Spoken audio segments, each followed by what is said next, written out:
My name is Anna, 28, and until a week ago, I thought I was happily engaged to Jack, 30, my boyfriend of 4 years. The moment he slipped the ring on my finger should have been one of the purest joys of my life, but it was tainted by a secret so heavy, it threatened to shatter everything. This is the story of how I stumbled upon the truth about Jack, the whirlwind that followed, and the singular question that haunted me: should I say yes? It started with a misplaced message, a simple notification on my phone, meant for someone else, that cracked the facade of our seemingly perfect relationship. The message, from a woman named Emily, read, "Had a great time last night, can't wait to see you again."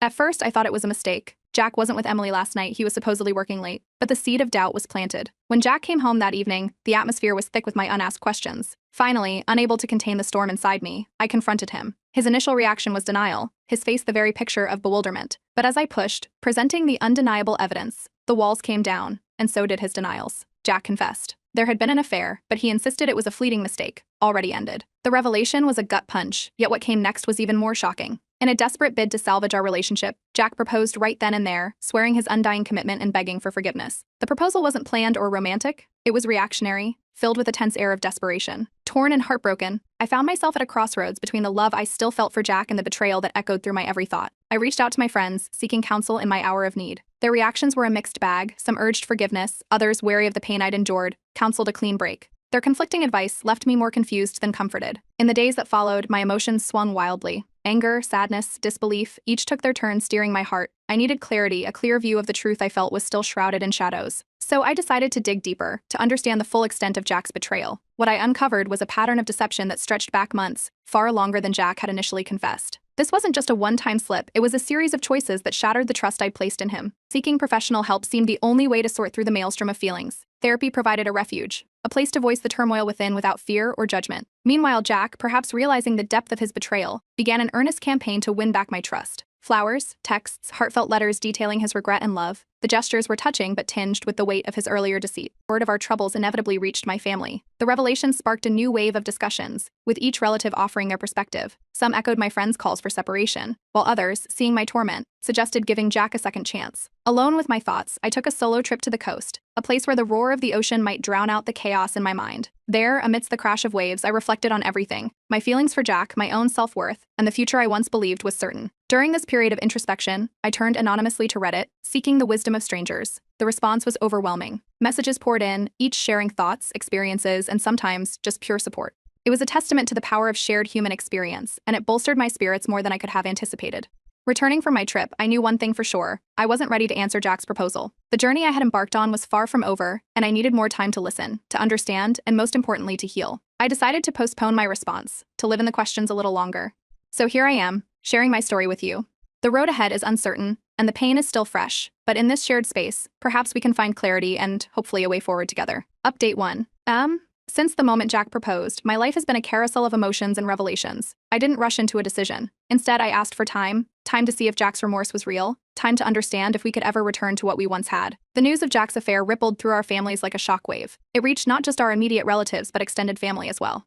Opinions clashed dramatically. My aunt urged me to forgive, citing the power of second chances, while my cousin, once betrayed herself, advised me to leave and never look back. The division only deepened my turmoil, making it clear that this decision would not please everyone. Jack and I began counseling. Sitting together in the therapist's office felt surreal, like watching our relationship dissected under a microscope. It was there, amidst discussions and tears, that Jack disclosed more about his affair.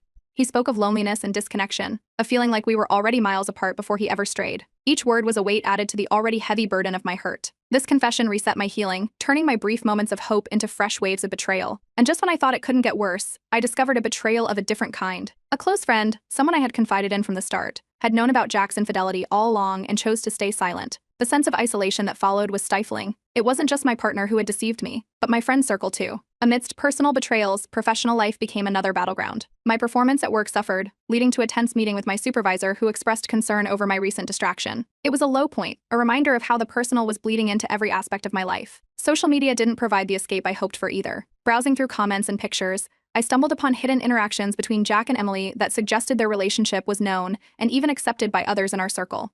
It felt like I was the last to know, living in a made-up reality where everyone else had the script. In search of clarity, I visited another therapist. This one urged me to focus on my well-being rather than the relationship. Her advice resonated deeply, prompting me to take concrete steps toward healing, away from Jack. A vacation seemed a good start. I retreated to a cabin with a few supportive friends, cherishing the laughter and candid conversations that helped lift the weight from my shoulders. There, free from the constant reminders of betrayal, I began to see glimpses of who I could be without Jack. During my escape, an unexpected message arrived. My ex-boyfriend, hearing of my troubles through mutual friends, reached out offering support. His timing was impeccable, or perhaps the worst possible. My emotions were already a tangled web, and his reappearance added another layer of complexity. Fueled by the encouragement of my friends, I started an anonymous blog to share my journey. The blog quickly resonated with others, attracting followers and comments from people who shared their stories of heartache and recovery. It became a digital diary, a place to voice my thoughts without fear. Given the potential for a future with or without Jack, I sought legal advice on prenuptial agreements. The lawyer laid out my options, emphasizing the importance of protecting my assets, a pragmatic reminder of the stakes involved. Unexpectedly, support came from an unlikely source, Jack's family. They reached out to express their disappointment in his actions and their support for whatever decision I made. It was a small comfort, a reminder that not everyone saw me as the villain in this narrative for hesitating to forgive. Despite the chaos, I decided to continue the counseling sessions with Jack. It wasn't a step toward reconciliation, but rather a search for understanding of him, of us, and most importantly, of myself. As the weeks rolled by, each session, each blog post, each conversation helped me edge closer to a decision about my future. With every step, the fog of confusion cleared a bit more, revealing the stark paths before me, one with Jack and one without. But no matter which I would eventually choose, I knew I was growing stronger, more aware of my needs and my worth. The journey was far from over, but I was no longer navigating it alone. Update 2. In the whirlwind of recovery and self-discovery, Jack made a bold move to mend our frayed bonds. He planned a surprise weekend getaway, hoping it might serve as a bridge over the troubled waters of our relationship.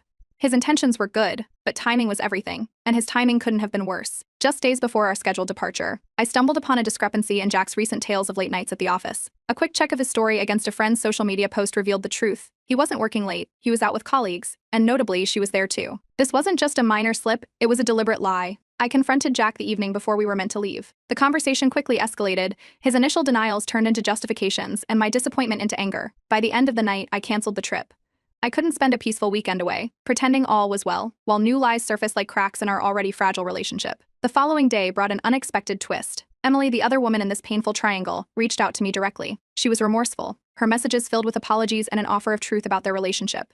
She shared details that Jack had conveniently omitted, details that painted a clearer picture of their connection. Amid this chaos, my blog became a sanctuary. I wrote about the latest revelations, pouring my hurt and confusion into words. The response was overwhelming. Support poured in from readers, some sharing their own stories, others offering simple words of encouragement. The community we formed became a pillar of strength I hadn't anticipated. My therapy sessions, once a place of slow and painful unpacking of emotions, transformed into sessions of profound breakthroughs. My therapist helped me recognize patterns in my relationships that I had previously overlooked or excused. My tendency to trust too readily, to forgive too easily. It was a revelation that reshaped my understanding of self-worth and the necessity of boundaries. Determined to safeguard my future, I took practical steps towards financial independence. I opened a separate bank account, a symbolic yet concrete move towards autonomy. This action was more than just financial prudence, it was a reclaiming of control over my life. At a local coffee shop, I had an unexpected encounter with a follower of my blog. She recognized me from the pictures I'd shared online. Our conversation moved quickly from casual to deeply personal. She shared her similar journey, and we found solace in our shared experiences. It was a reminder of how powerful and healing honest connection can be. As I distanced myself from friends who had remained silent or chosen sides not in my favor, my parents stepped up. Their renewed support was a balm to the sting of others' betrayals. They provided not just emotional but practical support, helping me navigate the complexities of my evolving life.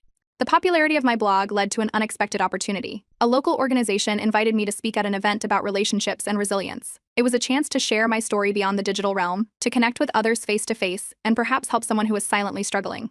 Amidst all this, my ex-boyfriend re-entered my life with an offer of friendship, or perhaps more. His timing was uncanny, as if he sensed my vulnerability and readiness to close old chapters. His presence added a new layer of complexity to the emotional landscape I was navigating. Seeking new ways to build strength, both emotional and physical, I enrolled in self-defense classes. Each session left me more empowered, more in control of my body and mind. It was not just about learning to defend myself, it was about reclaiming my agency, my sense of self.